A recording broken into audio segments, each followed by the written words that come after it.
老板道：你们没听说吗？夷陵老祖回来了。魏无羡心中长叹了口气，问道：除了这个呢，还有没有别的有意思点的？老板惊道：这还不够有意思，那你要什么有意思的？魏无羡胳膊肘往柜台上一压：我看到街角那家店里围了好多人，是不是有什么便宜可以捡啊？老板惶恐不已，连连摆手：这便宜你可捡不得。魏无羡明知故问：有什么捡不得的？老板神神秘秘地压低声音：那是一家棺材铺。魏无羡愣愣一眨眼，又问道：怎地这么多人买棺材？最近是死了很多人吗？老板使劲点头：那可不。魏无羡佯装一副被吓坏了的样子：怎么死的？难道这里闹了瘟疫？老板脸一皱，破口道：什么瘟疫？还不都是那夷陵老祖给害死的？魏无羡心里又是一声叹息，不过一来二去，他好像也见怪不怪了，若无其事地追问：这么多人，全是他害死的？你是不知道，阴毒的很呐。起先是独秀岭上驻守的修士，夷陵老祖那根鬼笛，吹一声就死一个，一夜之间死了5个。这还没完呢，自那夜起，独秀岭和附近山上的山民也都一个接一个的死了，收尸都收不过来，现在好多尸体还在山上放住呢。也就是说，在瞭望台5名修士离奇死亡后，这附近还有不少人也接连遇害。这条讯息尤为关键，魏无羡下意识看了蓝忘机一眼，却见蓝忘机眼帘低垂，面色凝重，并未注意到他的目光。魏无羡接着道：可我不是听说，那5个修士是因为跟他有过节才被杀的吗？平常老百姓跟他无冤无仇，他也杀啊？杀？夷陵老祖杀人，那还需要了由吗？林氏一家跟他又何来冤何来仇？他不照样屠了人家满门？早在金陵台，魏无羡就听说了那所谓的林氏灭门案，赶紧追问道：什么林氏？林氏怎么了？老板狐疑道：林氏灭门奇案你都不知道？你这几年都干什么去了？魏无羡摸了摸鼻梁：说来话长，说来话长。对于此地百姓来说，夷陵老祖就如同一个远古传奇，只活在坊间话本和吓唬小孩的故事里。老板提起他的语气虽是嫉恶如仇，却带着几分细说的味道，甚至还有些许难以掩饰的兴奋。魏无羡早已习惯了被人编排污蔑，现下被他泼着脏水，却也不觉得格外愤怒，倒觉得他在给自己泼脏水的人里算是格外质朴可爱的了。既然魏无羡如此没见识，老板便善心大发，放下手中算盘，绘声绘色地跟他道：那琅琊林氏本是当地一家有名的书香门第，一家3代苦心经营书肆，从未掺和过仙门之事。可就是这么安分守己的一家人，夷陵老祖也不放过。魏无羡迫不及待地问：夷陵老祖做了什么？老板深吸了口气，正要细细说来，可刚刚开了个口，却被一直沉默着的蓝忘机打断：请问独秀岭如何走？魏无羡略一诧异，没想到蓝忘机会如此唐突的插话。老板也一愣，不过旋即又露出友好的微笑：哦，好找好找，除了这条街往西走，就是一片山区，大多数山都是孤峰，成陵的只有那一座，不会找错了。蓝忘机轻声道：多谢。老板继续道来：刚才说到哪儿了？哦对，那夷陵老祖灭了人家满门呐，上至7旬老人，下至3岁小，一个也没放过。知道为什么吗？就因为林氏书肆卖了书了，讲了那恶棍几句坏话，夷陵老祖勃然大怒，当即就派他的走狗一把火把那书肆给烧了。魏无羡听得起劲，心中还有好几个问题想问，身旁的蓝忘机却像是无法忍受了，猛一转身，阔步离去。哎，魏无羡在身后唤了一声，蓝忘机却恍若未闻，头也不回地往门外走。魏无羡泄了口气，只好连声跟老板赔不是。老板大度地笑道：有事你们就去忙，要是想听夷陵老祖的故事，街边话本了到处都有。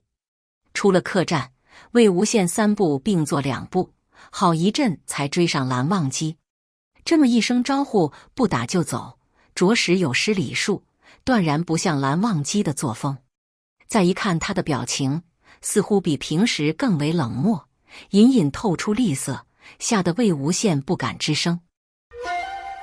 前往独秀岭的一路上，魏无羡一直噤若寒蝉，只敢用余光偷偷瞟蓝忘机。走到独秀岭山脚，魏无羡周身骤然一冷。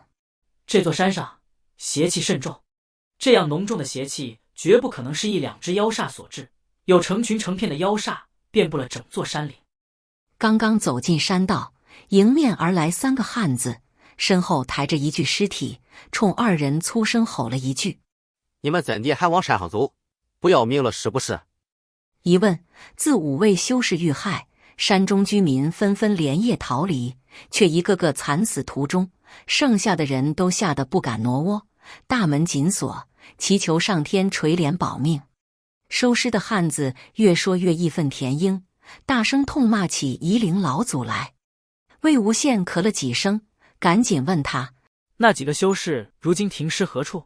收尸人说：“瞭望台地处山顶，最近山崩频发，谁也不敢随意上山，因而尸体上还停放在瞭望台，有几个守山人看守。”听完，蓝忘机和魏无羡继续徒步上山。山中人烟本就稀少，如今更是死气沉沉，草丛里横尸遍地，房屋门上都密密麻麻地贴着黄符，大多已经发皱发潮，想必是陈年旧货，这几天才翻箱倒柜找出来，急急忙忙给贴上的。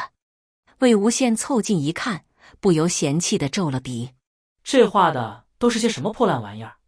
想来这样的穷乡僻壤，没有个正经的仙家镇守，也少有玄门中人来往，皆是所卖符篆，大多都属假冒伪劣。寻常人家买来，无非是讲究个心安，平日里倒也无伤大雅。如今真遇上邪物泛滥，这些符咒非但帮不上忙，上面那些随手乱画的图案，说不定还有招邪的危险。魏无羡端详了一阵，他的用符技艺早已炉火纯青，几笔下去就能把画错的辟邪符改对。只不过辟邪符一时是能起到驱邪的作用，可驱走的邪物还是会去别处作乱。若是驱赶的厉害了，说不定还会将邪物逼到山下城镇中去，到那时应付起来更是棘手。过去他在乱葬岗曾有过对付一整座山邪物的经验，他心知光靠驱赶没用，便独创了一种符咒，此符可用以祸乱邪物心智，让他们倒戈阵营，与同类自相残杀，而他只需坐收渔利，静待邪物两败俱伤，自行灭亡。只是这种符的本质依旧是一种邪术，为正道所不齿。上辈子为了鬼道跟蓝忘机吵过多少次架，现在想起来，魏无羡依然心有余悸。为了改符改得神不知鬼不觉，魏无羡故意走得飞快，领先了蓝忘机好大一截路。魏无羡在岭间上蹿下跳，活脱是个精力过剩的疯子。每路过一座住房，就用指尖鲜血悄悄改掉门上符篆，又顺手撕下几张放进衣袖，以备不时之需。蓝忘机在他身后，步子迈得不疾不徐，路过沿途住房时，目光在门上符咒稍作停留，没有说话。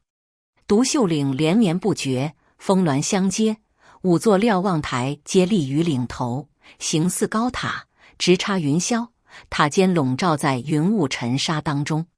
塔内陈设简单，有一张窄窄的案几，上设香鼎笔墨，下有蒲团一只，除此之外再无他物。据说陇地这一批瞭望台建得很早，那时敛方尊的提案尚存争议，因而只是试水，比不上之后正式修建的那般精美豪华。派来驻守的修士均是各家客卿，本族覆没后无依无靠，无奈之下才投奔了各大世家，却终归寄人篱下，一腔热血无法尽情施展。驻守瞭望台虽是门苦差事，可毕竟是个浩大工程，深受仙都重视，如今正缺人手支援，因而都愿意凄苦一时，以换取美好的前程。本是意图韬光养晦，厚积薄发，怎奈世事难测，祸福旦夕不由人。二人走上一座瞭望台，塔楼正中放着一个灰色麻袋。蓝忘机走近，刚一将那袋子揭开，就有隐约的臭味从袋口溢出。好在尸体依然面目可辨，除了一些清浅的尸斑，尸身保存也尚还完整。魏无羡顾及身份，不敢太过招摇，因而一直默默站在一旁，等待蓝忘机检查尸体。一阵后，蓝忘机起身，魏无羡赶紧问他情况如何，他却微微蹙眉，一语不发。